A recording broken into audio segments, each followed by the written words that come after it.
$904.000 dosis de la vacuna china Sinopharm han llegado en las últimas horas al país y de esta manera es la tercera, ¿no? Ustedes recordarán que hemos tenido la rusa Sputnik V, hemos tenido también la de AstraZeneca Oxford y ahora es esta, la vacuna china, que justamente va a empezar a aplicarse en las próximas horas y por eso queremos saber las características de la misma, cómo fue elaborada, cómo fue construida esta plataforma, porque los especialistas hablan de plataformas concretamente. Así es que estoy en comunicación con un especialista, hablando de especialistas, que es el biólogo y doctor en ciencias Federico Prada. Federico es decano de la Facultad de Ingeniería de la UADE. ¿Cómo va? Gracias por atendernos, doctor.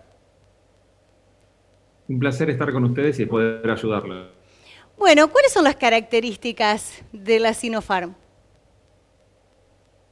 Bueno, la vacuna esta que acabamos de recibir, como mencionabas recién, utiliza una plataforma, y es el término que nosotros utilizamos, clásica de vacuna.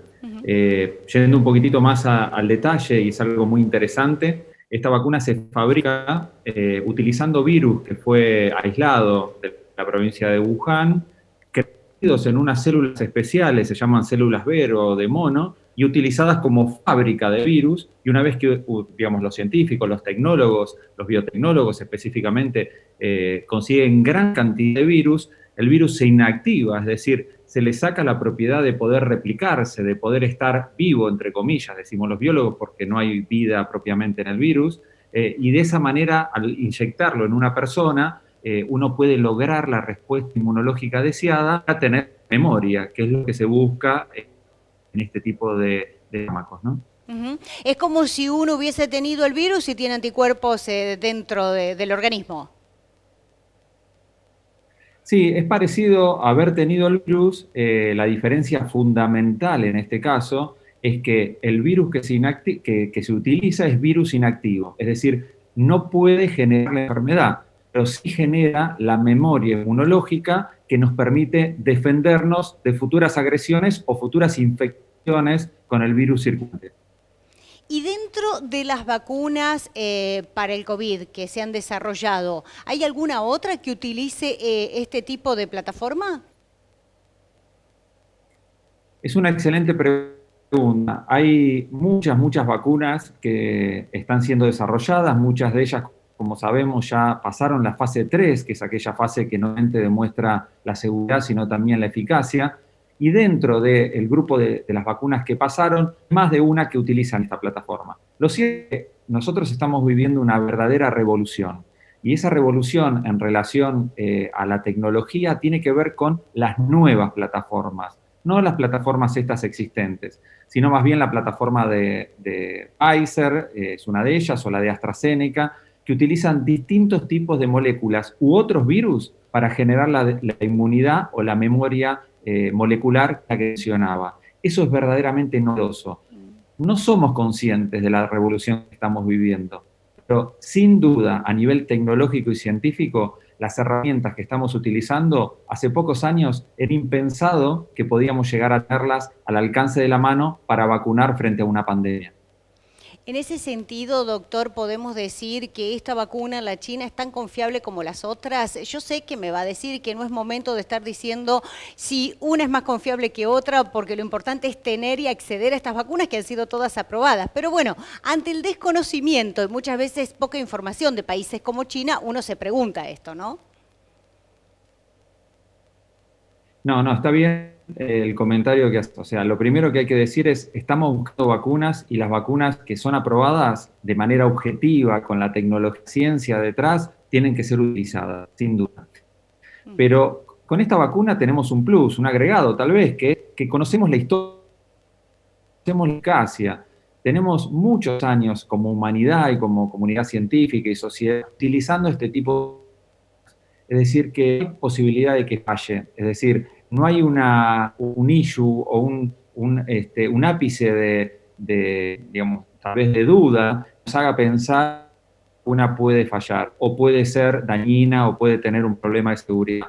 Así que sin duda es medida, ¿sí? ¿Por qué? Porque la conocemos, porque con otras vacunas que funcionan perfectamente y porque son extremadamente como las otras, pero esta tenemos la historia que también lo dice, ¿no? Ujú. Digamos, para otras vacunas, para otras enfermedades, quiero decir, ¿se utiliza esta misma plataforma? ¿Cuáles serían los ejemplos?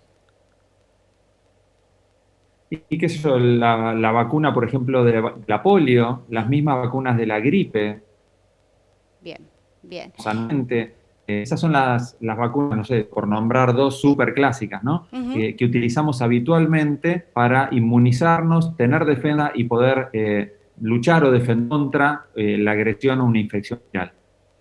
Doctor, respecto a la efectividad, ¿qué tenemos que decir de esta vacuna? Esta vacuna es efectiva, está por, digamos, porcentajes promedio de la mayoría de las vacunas. Nosotros hacemos, cuando tecnología, la industria farmacéutica y biotecnológica fabrica una vacuna, en muchos casos se considera exitosa un porcentaje de 50-60%. Estamos en el promedio en la mayoría de las vacunas entre 80 y 90%, algunas superando el 90%. Es decir, en todos los casos tenemos una excelente eficacia. Y de nuevo, eficacia se mide como no solamente la capacidad de generar anticuerpos, que son moléculas que nos defienden frente a las infecciones, sino además que de poder controlar o, digamos, estar seguros que esos anticuerpos van a neutralizar al virus en el momento de estar dentro del organismo. Así que son excelentes, excelentes resultados y números que avalan este tipo de herramientas moleculares, ¿no? Y en cuanto a la logística, que muchas veces se ve bastante condicionada por lo que es la temperatura que requiere cada una de las vacunas.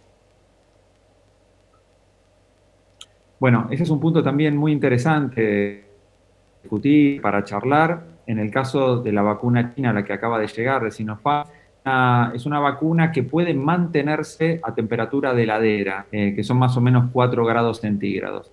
Es algo lógico y accesible, incluso para países en vías de desarrollo o donde o pensado considerar llevar una vacuna a temperatura bajo cero. Después tenemos las vacunas como la de Moderna o incluso la vacuna de Pfizer, son vacunas que necesitan temperaturas muy, muy bajas, ¿sí? Menos 70 grados, se llama, en el laboratorio le decimos ultrafreezer, y después están las vacunas que con temperaturas de menos 20 pueden funcionar, que es lo que de alguna forma nuestra vacuna de Rusia. Ujú. ¿Y esta de Sinopharm también requiere 2 dosis? Sí, esta vacuna también requiere de 2 dosis y bueno, siempre la segunda dosis es un boost o un agregado que hace que potencia el resultado de la vacuna.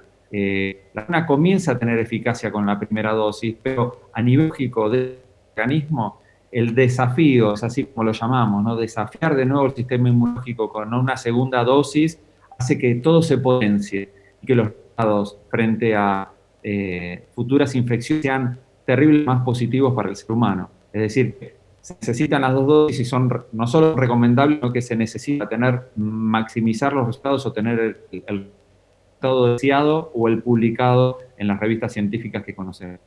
Doctor, en los últimos días he escuchado algunas versiones que previamente no había oído al respecto y quiero consultarle en cuanto a la posibilidad que las personas que ya han tenido, que ya hemos tenido COVID, pudieran aplicarse una sola dosis. A mí me parece también un poco difícil de poder saber si esa persona tiene o no anticuerpos, porque requeriría un IgG para saber si tiene o no. Digo, me parece que más allá de haber tenido o no la enfermedad, también es un poco relativo el hecho de los anticuerpos, ¿no?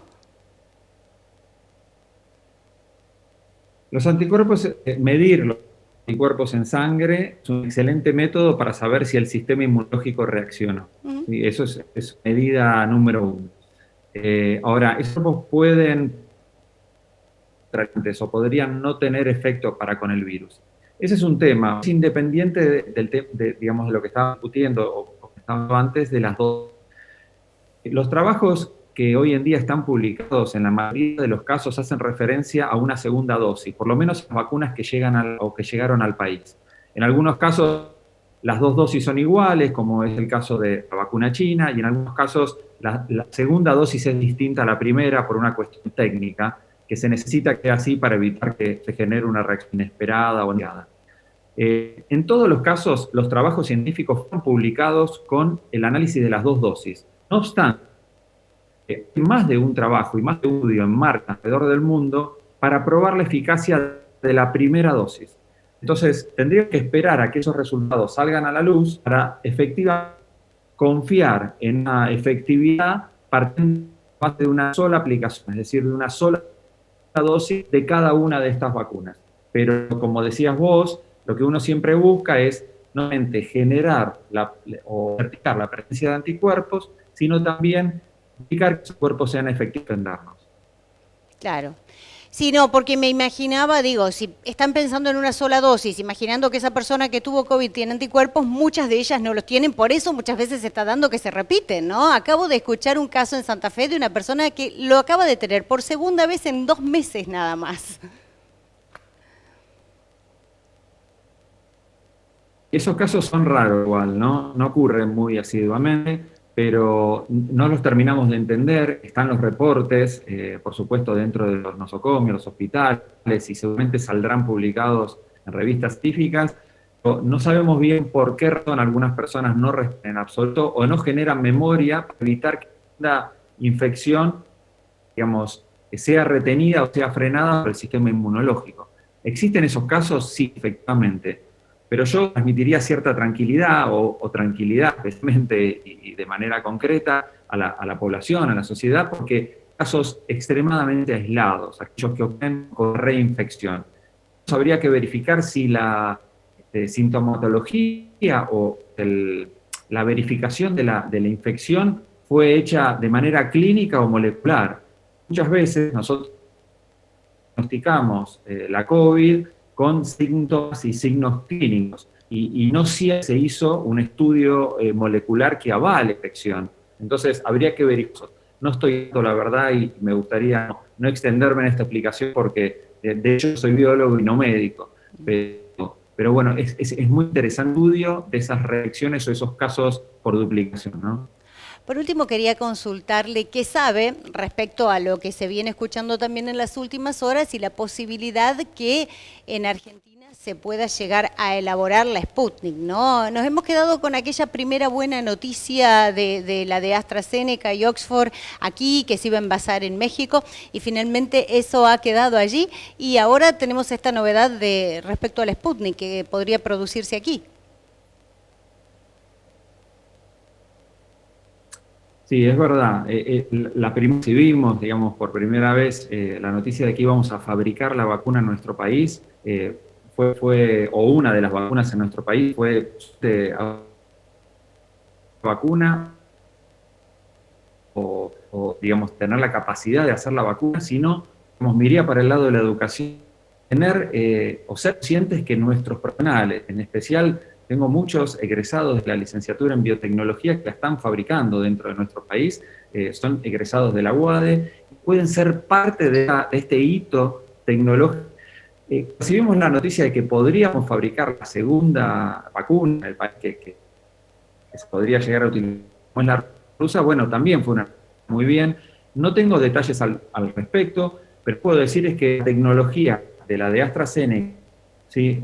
O la de B, son muy, muy similares. Lo único que cambia es que el virus que se está utilizando para portar la fábrica que genere la vacuna dentro nuestro, en uso es un virus chimpancé, de AstraZeneca. En el segundo caso es un virus humano, es un adenovirus humano.